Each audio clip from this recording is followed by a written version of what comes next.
Hello friends, स्वागत है तमारू मारा किचन में। तो होळीनो तहेवार छे एटले लगभग बधाना ज घरे नास्ता बनावाय छे।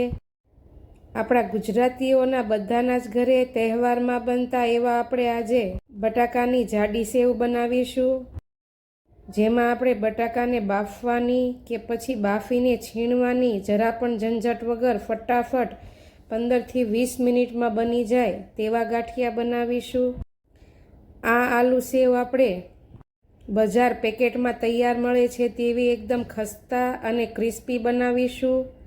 नाना मोटा बधाने बहु भावशे अने तेमां एक सीक्रेट वस्तु उमेरीने आपणे एकदम क्रिस्पी बनावीशुं। रेसिपी गमे तो मारी चेनल ने सब्सक्राइब करजो ने विडियो ने वधुमां वधु शेर करजो। क्रिस्पी आलू सेव बनावा माटे मैं अहीं 1.5 कप जेटलो चणानो रेग्युलर बेसन जे पेकेट में तैयार मळे छे ते लीधो छे। तमे घरनो चणानी दाळनो लोट पण लई शको, तेने आपणे चाळणीथी चाળી लेवानुं छे। अने हवे जे सीक्रेट वस्तु ते आपणे अहीं 1/2 कप जेटलो गाठिया माटे चोखानो लोट लईशुं, जेथी गाठिया आपणा एकदम क्रिस्पी बनशे। तेमां स्वाद प्रमाणे आपणे 1.5 चमची जेटલું મીઠું એડ કરીશું અને 2 મોટી ચમચી જેટલો મરી પાવડર અને 2 મોટી ચમચી જેટલો આમચૂર પાવડર એડ કરીશું। તમે અહીં લીંબુનો રસ પણ લઈ શકો, મેં આમચૂર પાવડર એડ કર્યો છે। ગાંઠિયાનો કલર સારો આવે તે માટે અડધી ચમચી મરી અને અડધી ચમચી હિંગ એડ કરીશું, જેથી ગાંઠિયા પચવામાં સહેલા રહે। અને 1 ચમચી જેટલું તેલ એડ કરીશું અને તેને એક બાજુ મૂકી દઈ હવે મેં અહીં 4 થી 5 નંગ જેટલા મીડિયમ સાઇઝના બટાકાને છાલ ઉતારીને સારા પાણીએ ધોઈ લીધા છે અને તેને આવી રીતે મોટા ટુકડામાં કટ કરી લઈશું। મેં તમને જેમ કીધું તેમ બટાકાને આપણે અહીં બાફવાના પણ નથી અને ખમણીથી ખમણવાના પણ નથી, આવી રીતે આપણે તેના મોટા ટુકડા કરી લઈશું। લોટની સામગ્રી બધી તૈયાર થઈ જાય પછી જ આવી રીતે ટુકડા કરવાના, જેથી બટાકા લાલ ન થઈ જાય।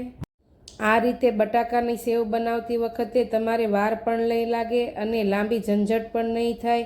15 થી 20 મિનિટમાં તમારા ડબ્બો ભરીને ગાંઠિયા તૈયાર થઈ જશે। હવે આ બટાકાના મોટા ટુકડાને આપણે મિક્સરના જ્યુસ જારમાં લઈ લેશું। આપણે બટાકાને આવી રીતે પીસવાના છે, બાફવાના નથી, જેથી ફટાફટ બની જાય તો પણ તૈયાર પેકેટ જેવા જ બનશે, એકદમ ક્રિસ્પી અને ટેસ્ટી। હવે આપણે મિક્સર જારનું ઢાંકણું બંધ કરીને તેને પલ્સ મોડ ઉપર ચાલુ બંધ કરીને એકદમ સ્મૂથ એવું જ્યુસ જેવી પેસ્ટ તૈયાર કરી લેશું। તમે વિડીયોમાં જોઈ શકો છો આવી સહેજ પણ ગાંઠા કે પછી આખું ભાગું ન રહે, કચરું ન રહે તેવી આવી સ્મૂથ પેસ્ટ તૈયાર કરવાની। અને હવે જે આપણે લોટનું મિશ્રણ બધા મસાલા નાખીને તૈયાર કર્યું હતું તેમાં થોડું એવું ફરી પાછું મીઠું એડ કરીને 1 ચમચી જેટલું તેલ નાખીશું અને જે બટાકાનું પેસ્ટ મેં તૈયાર કરી છે તે તેમાં એડ કરી દઈશું। અને હવે હાથથી આ બધી વસ્તુને બરાબર મસળીને મિક્સ કરી દઈશું। લગભગ પાણીની જરૂર નહીં પડે। 1.5 કપ ચણાનો લોટ, 1/2 કપ ચોખાનો લોટ અને 4 થી 5 નંગ જેટલા બટેકા મીડિયમ સાઇઝના, આટલી વસ્તુ તમે જો મિક્સ કરશો તો તમારે પાણી વગર બટેકાની પેસ્ટમાં જ લોટ બંધાઈ જશે। પછી તમારે જો વધારે બનાવવા હોય તે મુજબ લોટ અને બટેકાનું પ્રમાણ વધારી શકો। તમે જુઓ તેમ પાણી વગર બટાકાની પેસ્ટમાં જ તે લોટ સરસ એવો બંધાઈને તૈયાર થઈ ગયો છે। એકદમ કડક પણ નહીં ને એકદમ સોફ્ટ પણ નહીં, તેવો પરાઠા પૂરી જેવો લોટ આપણે બાંધીને તૈયાર કરીશું, તમે જોઈ શકો છો। હવે સેવ પાડવા માટે આપણે સેવનું મશીન લઈ લઈશું। તેનું નીચેનું ઢાંકણ ખોલીને તેમાં જાડી સેવની જાળી મૂકી તેને તેલથી ગ્રીસ કરી લેશું। અને હવે સેવના મશીનને પણ અંદરથી આવી રીતે ઓઇલ બ્રશથી એકદમ ગ્રીસ કરી લેશું, જેથી આપણે જ્યારે સેવ પાડીએ ત્યારે ફટાફટ પડે। અને હવે આપણે તેમાં જે બટાકાનું સેવ માટેનો લોટ તૈયાર કર્યો છે તે ચમચાથી આવી રીતે એડ કરીશું।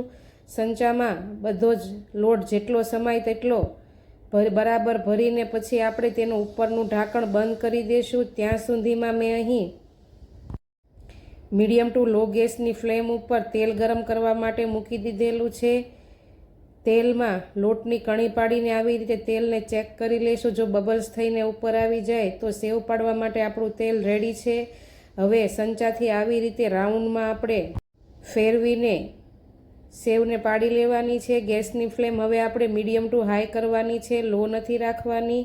સેવ જ્યારે પાડીએ ત્યારે આપણે ગેસની ફ્લેમ મીડિયમ ટુ લો રાખીશું ને સેવ પડી જાય એટલે ગેસની ફ્લેમને થોડી એવી વધારી દઈશું. બબલ્સ થઈને આવી રીતે સેવ તળાઈને ઉપર આવી જાય એટલે કાંટા ચમચીથી આવી રીતે બંને સાઈડ પકડીને આપણે તેને ફેરવી લઈશું અને બંને બાજુ ગોલ્ડન ક્રિસ્પી કલર થઈ જાય, થોડી એવી ક્રિસ્પી લાગવા માંડે એટલે ફરી પાછું ફેરવીને મૂકી દઈશું અને ઝારાથી બંને બાજુ તળાઈ જાય એટલે આપણે હવે તેને કાઢી લેવાની છે. તો તમે જુઓ તેમ ફટાફટ 15થી 20 મિનિટમાં જ તમારી આલુ સેવ બનવાની તૈયાર થઈ ગઈ છે. બટેકા બાફવાની કે છીણવાની ઝંઝટ વગર એકદમ ક્રિસ્પી અને તૈયાર પેકેટ જેવી જ. ટેસ્ટમાં પણ ખૂબ જ ટેસ્ટી બનશે. હવે આવી રીતે આપણે બીજી બધી સેવ પણ મશીનથી પાડી લેશું. જો તમે ક્યારે આ રીતે બટેકા બાફ્યા વગર આલુ સેવ ન બનાવી હોય તો એકવાર જરૂરથી ટ્રાય કરજો. તૈયાર પેકેટ જેવી જ બનશે, નાના મોટા બધાને જ ભાવશે અને હોળીમાં ફટાફટ કંઈ સ્નેક્સ બનાવવું હોય તો પણ ફટાફટ બની જશે. અને બનાવ્યા પછી રેસીપી કેવી લાગી તે કોમેન્ટમાં મને જરૂરથી જણાવજો. તમે વિડીયો ક્યાંથી જોવો છો તે પણ મને જણાવજો, જેથી મને ખબર પડે કે મારા વિડીયો ક્યાં સુધી પહોંચે છે. તો તૈયાર છે બટેકાની એકદમ ક્રિસ્પી અને ખસ્તા એવી સેવ. તો ચાલો કાલે ફરી મળીશું નવા વિડીયો સાથે. ત્યાં સુધી આવજો. જય શ્રી કૃષ્ણ.